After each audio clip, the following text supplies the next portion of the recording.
Good morning, dear students. We have completed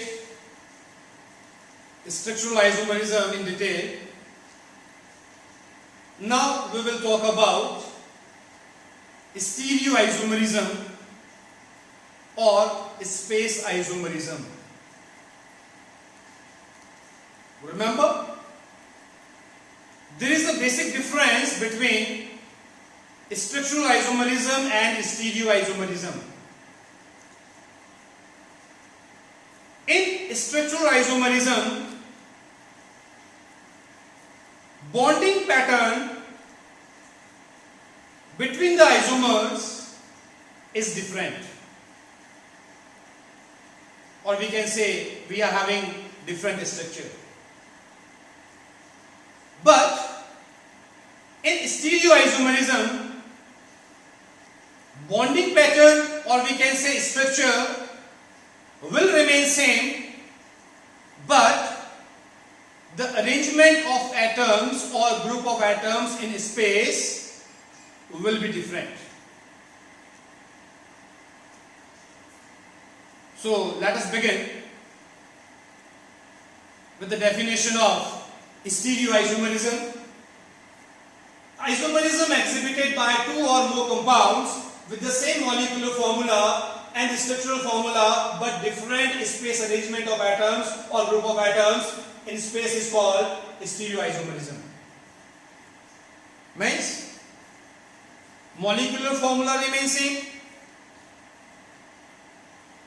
structure remains same, but the arrangement of atoms or group of atoms in space is different.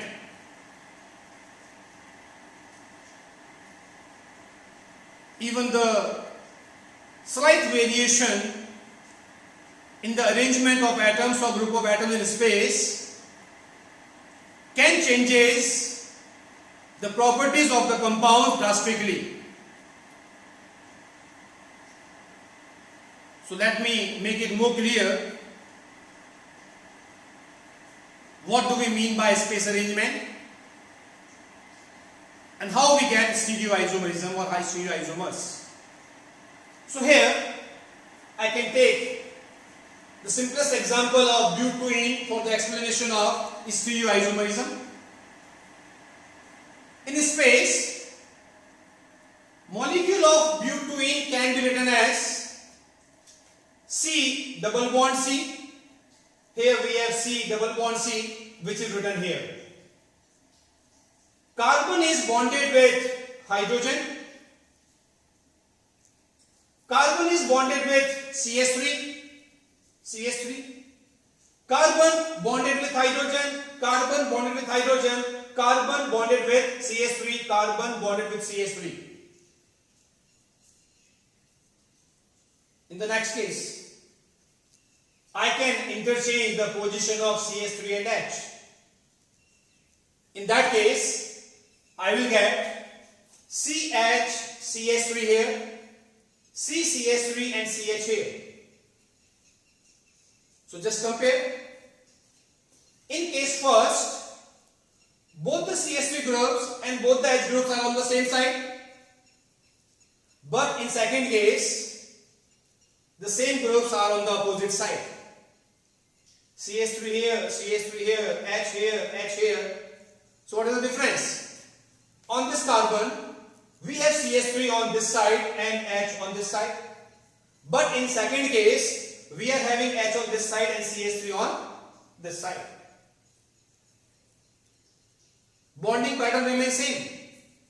You can compare carbon bonded with carbon with a double bond, carbon with carbon and the double bond, carbon with CH3, carbon with CH3, carbon with H, carbon with H, carbon with H, carbon with H, carbon with CH3, carbon with CH3.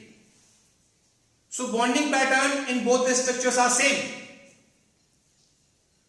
But the difference is the arrangement of hydrogen and CH3 in space.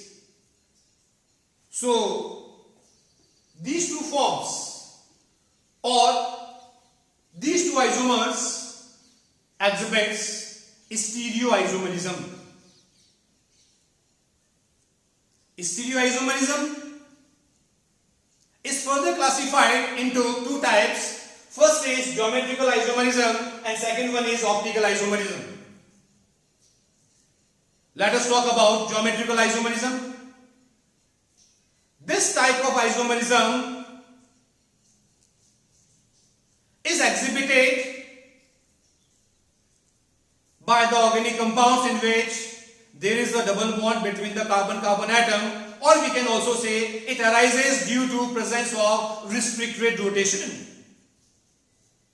Now, what is the meaning of restricted rotation? There are two terms. First is free rotation, another is restricted rotation. Let me make it more clear. If we are having single bond between the carbon-carbon atom, then each carbon atom can rotate by 360 degree. Rotation by 360 degree is called free rotation. Now, if we have a double bond located between the carbon-carbon atom, keeping one carbon atom fixed and rotate the another carbon atom. I am rotating this carbon atom here.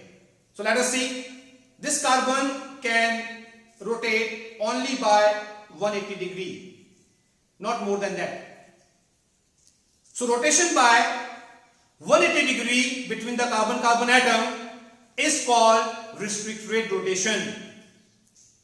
So you can see here, if I fix this carbon and rotate this carbon by 180 degree, then position of CH3 and hydrogen will get interchanged. As a result of which, we will be getting two stereoisomers. Case first, where the similar groups are present on the same side of the double bonded carbon atom is called cis form, and second one in which the same groups are present on the opposite side of the double bonded carbon atom, and this form is called trans form. So whenever we are talking about geometrical isomerism, then we will always talk about cis and trans form. So for butene, two stereoisomers are possible, which can be named as cis-but-2ene, and another one is trans-but-2ene. Remember, cis form is less stable than trans form. Reason is very simple. In cis form, the bulky group, that is the CH3 group, are present on the same side. When the bulky groups are present on the same side, then they exert steric repulsion. They repel each other. Whenever repulsive force is there, energy always increases. And remember the concept, more the energy, less will be the stability of the system. Here, in second case, the bulky groups are far apart. So there is no steric repulsion. So energy of trans form will be less than the energy of cis form. That's why trans form is more stable than cis form. It is all about the first type in stereoisomerism, that is geometrical isomerism. In next lecture, we will talk about optical isomerism in detail. Thank you and have a good day.